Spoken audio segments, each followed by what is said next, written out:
1914 block जोटा कि वर्तमान नुआपड़ा छाड़ी समस्त ब्लॉक रे मत्स्य और प्राणी संपद मेलार आयोजन करा जायछि जहा फल कि एठी अनेक चाषी ग्रामांचल चाषी आसीबे देखिबे एवं विभिन्न जो नूतन ज्ञान कौशल रे किपरि भाव में मत्स्य चाष और प्राणी पालन हो पारिबो सेथिपाई समस्त प्रकार योजना आम विभाग करिसेंती। तेणु मु आशा करुच्ची समस्त चाषी भाई माने एठी आसीबे निज आखिरे देखिबे विभिन्न स्टॉल रहिबो विभिन्न जो योजना रही सरकार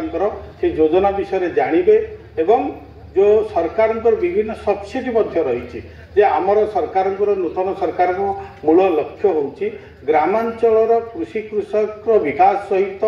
आमर प्राणी संपद केमती विकास हम एवं जोटा इंटीग्रेटेड फार्मिंग अर्थात मिलित चाषरे केमती कृषकर आय द्विगुणित हम से सरकार वर्तमान विभिन्न योजना आनी जमती मुख्यमंत्री कामधेनु योजना एथिरे 2टी गाई आम चाषी मान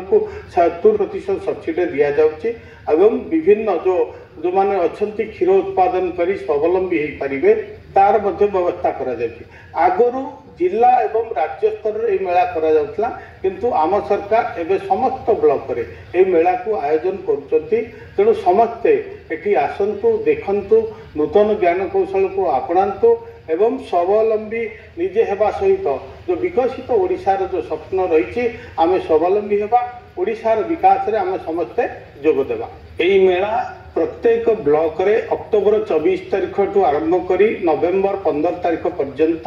या चालू रहिबो। तेणु समस्त जो माने गोपालक अच्छी प्राणीपालक अच्छी समस्ते आसतु आमर प्रिय मुख्यमंत्री जो विभिन्न योजना आम सरकार योजना मुख्यमंत्री कामधेनु योजना और प्रधानमंत्री मत्स्य संपद योजना एवं मुख्यमंत्री कृषि उद्योग योजना एथिरे जो अनेक प्रकार सुविधा चाषी मानक अच्छी ताकू आपण माने उपलब्ध करंतु एवं निजर आय बढ़ाइबा सहित ओडिशार विकास रे भागीदारी होंतु। समस्त को नमस्कार, धन्यवाद।